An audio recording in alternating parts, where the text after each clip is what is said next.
The sun rose slowly over the small western town, casting long shadows across the dusty streets.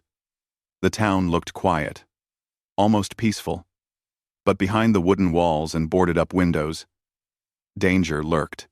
Clara sat in the corner of a dimly lit room, her hands tied loosely, but it didn't make her feel any safer.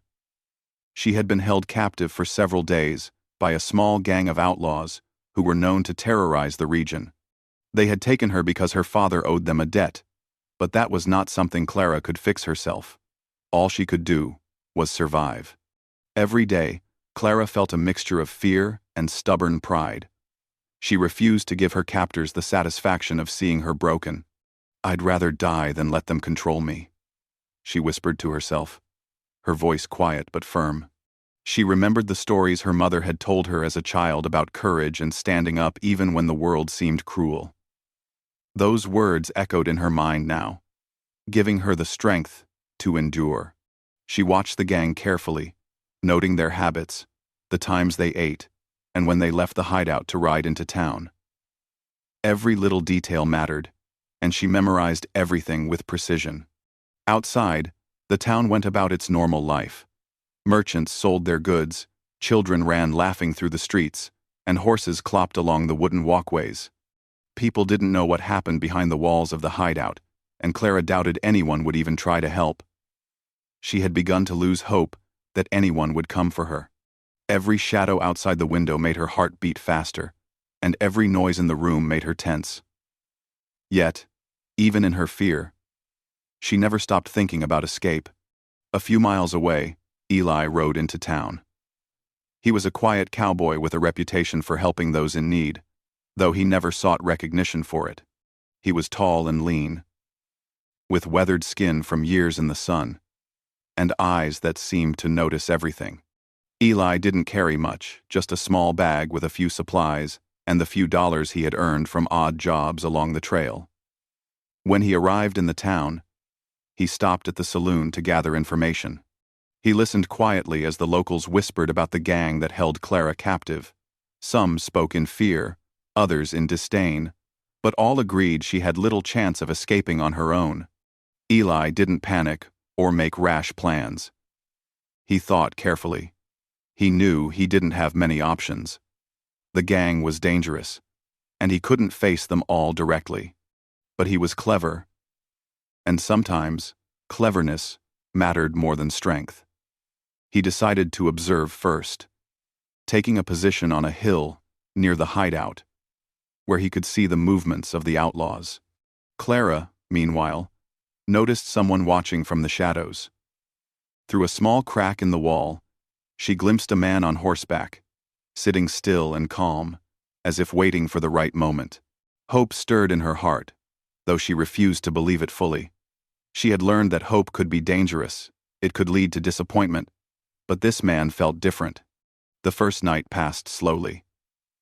Clara lay on the hard wooden floor, listening to the sounds of the gang moving through the rooms above her.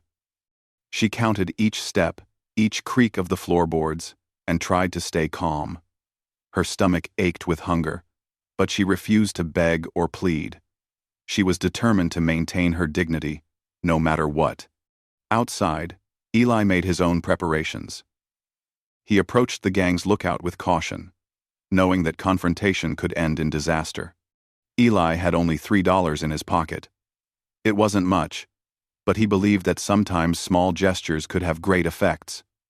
He approached the lookout, pretending to be a wandering trader with goods to sell. The man eyed him suspiciously, hand resting on the rifle strapped to his back. "What do you want?" the lookout growled. Eli kept his voice calm, steady. "I only need some information," he said quietly. "I hear you have a girl inside. I want to help her." The man laughed harshly. "And what makes you think I care?" he sneered. Eli put $3 on the table, letting the coins clink loudly.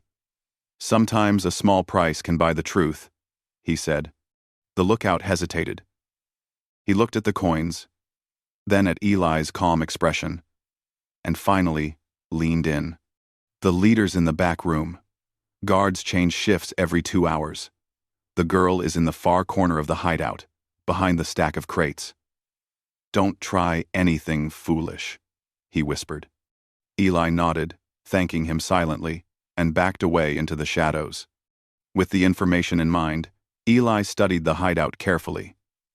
He noticed a narrow path along the back, partially covered by overgrown bushes and debris. It was risky, but it was their only chance. As he moved forward, Clara's heart pounded. She didn't know if the man outside would succeed or if he would make things worse.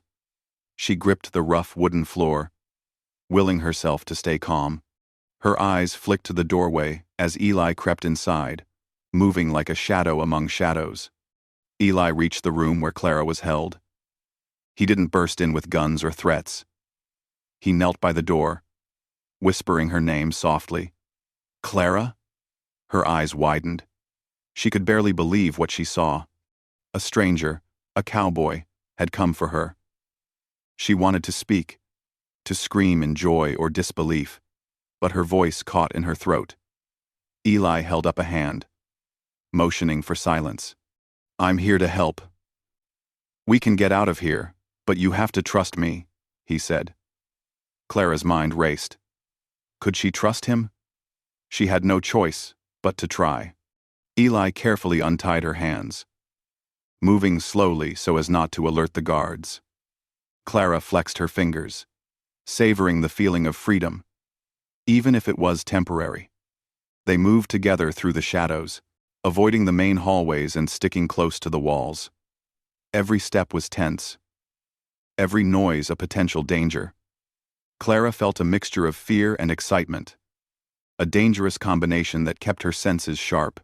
She had never imagined escape could be so close, yet so uncertain. As they reached the back of the hideout, Clara caught a glimpse of the open sky. The stars were beginning to shine faintly, and the air smelled of pine and earth. She wanted to cry, to scream, to laugh. So many emotions fought inside her chest. Eli noticed her expression but said nothing.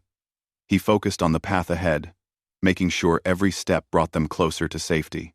Finally, they reached the overgrown bushes leading outside. Clara hesitated, looking back at the place where she had been trapped. I never thought I would see the sky again, she whispered. Eli smiled gently. You're stronger than you think. Let's go, he said. They slipped through the bushes, careful not to make a sound. Outside, the cool night air wrapped around them like a comforting blanket. Clara's heart began to slow, and for the first time in days, she felt a spark of hope.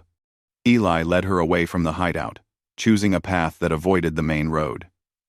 Clara followed closely, trusting his instincts more than her own. Each step brought a little more freedom, a little more relief. She knew their journey was far from over, but the hardest part, the first step toward safety, had been taken. Clara realized that sometimes help comes in unexpected forms. A quiet, brave cowboy, with only $3, had risked everything to reach her. She didn't know how the rest of the night would unfold, but she felt a new determination rising within her. As they rode into the darkness together, the town faded behind them. The quiet of the open plains replaced the fear and confinement of the hideout. Clara looked at Eli, the man who had changed her fate with nothing but courage and a few coins, and she felt a deep sense of gratitude. She had survived the first part of her ordeal, but the road ahead would still demand courage, quick thinking, and trust in the unexpected kindness of strangers. Clara's heart was still racing as she adjusted to the cool night air. The freedom she had longed for was now within reach. Yet every rustle of leaves or crack of a twig made her tense. Eli rode beside her, calm and focused, as if he had walked through worse situations before. Clara had never seen anyone move so silently, so carefully, and she realized that courage came in many forms. Some people wielded guns or brute strength, while others, like Eli, used patience, observation, and intelligence to achieve what seemed impossible. For a while, neither spoke. The only sounds were the soft creaking of Eli's horse and the distant howl of coyotes. Clara looked up at the sky, where stars glimmered like tiny lanterns scattered across the darkness. She felt a strange mix of relief and disbelief. After days of fear and uncertainty, she was finally moving away from the place that had held her prisoner. Yet, part of her couldn't let go of the lingering anxiety. She knew the gang could still be nearby, and one wrong step could undo everything. Eli noticed her tension but didn't comment immediately. Instead, he focused on the path ahead, choosing the least visible route, following the natural cover of trees and tall grass. He glanced at her occasionally, offering a small nod or reassuring look. Clara appreciated his quiet support, though she remained wary. Trust was not something that came easily to her, especially after what she had endured. Yet, she could feel the difference between fear and safety, and for the first time in days, she allowed herself to imagine a life beyond the hideout. After riding for what felt like hours, they paused near a small stream. The water reflected the moonlight, shimmering like silver. Clara dismounted and knelt to drink, the cold water soothing her parched throat. Eli watched her, scanning the surroundings for any sign of danger. He understood that moments of relief could be brief, and he wanted her to regain her strength without drawing attention. Clara took a deep breath, feeling the tension slowly leave her body. She felt her muscles loosen, her mind begin to calm, and she finally allowed herself to speak. "Why? Why are you helping me?" she asked quietly. Her voice trembled, not from fear but from the mix of emotions swirling inside her. Eli shrugged, as if it were the simplest thing in the world. "Because it's the right thing to do," he said. Clara blinked, surprised by the straightforwardness of his answer. She had expected a complicated explanation or a story, but Eli's words were simple, honest, and somehow powerful. She realized that courage often didn't need justification. It only needed action. As they continued their journey, Clara noticed the way Eli moved.